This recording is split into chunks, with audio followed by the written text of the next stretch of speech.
আসসালামু আলাইকুম রহমতুল্লাহি ওয়া বারাকাতু।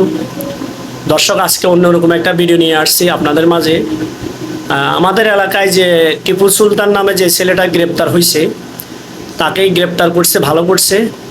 আমি মনে করি এটা অনেক ভালো করছে। এরকম ছেলেকে গ্রেপ্তার করা উচিত। এই ধরনের ছেলে যদি বাইরে থাকে সমস্যা। এই ধরনের ছেলেকে গ্রেপ্তার করি ও একবারে নিম্নতম 7-8-10 বছর জেল দেওয়া উচিত। কারণ এই ধরনের ছেলেরা যদি এরকম বাইরে থাকে, তাহলে যারা মাদক, যারা ড্রাগস অ্যাডিক্টিভ, যারা নেশাগ্রস্ত, তারা ব্যবসা করতে পারবে না। তো এরকম ছেলেকে বাইরে রাখা উচিত না। তাকে গ্রেপ্তার করে, গ্রেপ্তার করছে আইনের পুলিশ, অনেক ভালো হয়েছে। যারা গ্রেপ্তার করছে ওসখালী থানা পুলিশ, তাদেরকে অসংখ্য ধন্যবাদ। এরকম লোকের কারাগারে রাখা উচিত।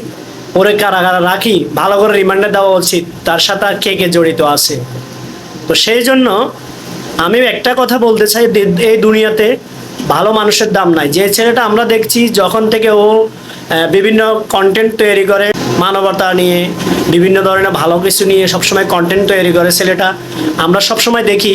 হয়তো আমি এলাকায় থাকি না, শহরে থাকি, কিন্তু আমি ওর কার্যক্রমগুলো সবসময় আমরা দেখি।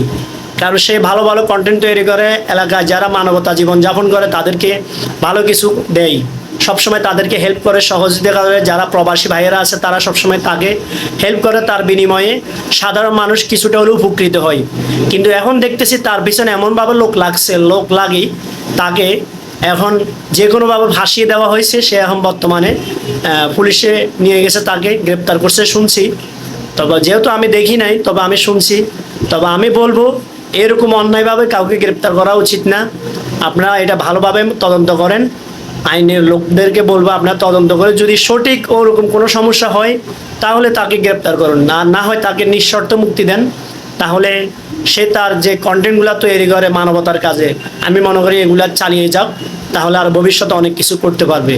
তো আমি আসলে মনে করি এই কারণে এই কথাটা বলছি, কারণ ভালো মানুষের দাম নাই বর্তমানে। ভালো মানুষ যে হবে তার কপালে যে কোনোভাবে দুঃখ থাকবে। কারণ মানুষ আজকালকার যুগে শুধু ফাঁসিয়ে দিতে জানে। আজকেও ভালো ভালো কন্টেন্ট তৈরি করবে, মানুষের চোখে লাগছে, সেই জন্য তাকে অন্যায়ভাবে যে কোনোভাবে ফাঁসিয়ে দেওয়া হয়েছে। ও মাদকের বিরুদ্ধে কথা বলে, ও সবসময় মাদকের বিরুদ্ধে থাকে। সেই জন্য সে যেহেতু ছোট মানুষ, আমাদের অনেক ছোট, আমি তাকে ছোটোবেলা দেখছি। আমি যখন গ্রামে থাকতাম তখন ওর বয়স ছিল সর্বোচ্চ 4-5 বছরের বেশি না। তো যেহেতু আমি ওকে ছোট দেখছি, হয়তো এখন অনেক বড় হয়ে গেছে, এখন কন্টেন্ট তৈরি করে গ্রামের মানুষদেরকে সবসময় ও আশেপাশে থাকে, বিপদ আপদে পাশে থাকে, মানুষ কিছু হলে হেল্প করে। ও না পারলেও প্রবাসী ভাইদের থেকে কিছু টাকা আর্ন করে ওই টাকা দিয়ে তাদেরকে হেল্প করে। তা আমি বলবো ভালোভাবে তদন্ত করে ছেলেটাকে অতি তাড়াতাড়ি সম্মানের সাথে মুক্তি দেওয়া হোক, এটা আমি বলবো। ধন্যবাদ সকলকে। আল্লাহ হাফিজ।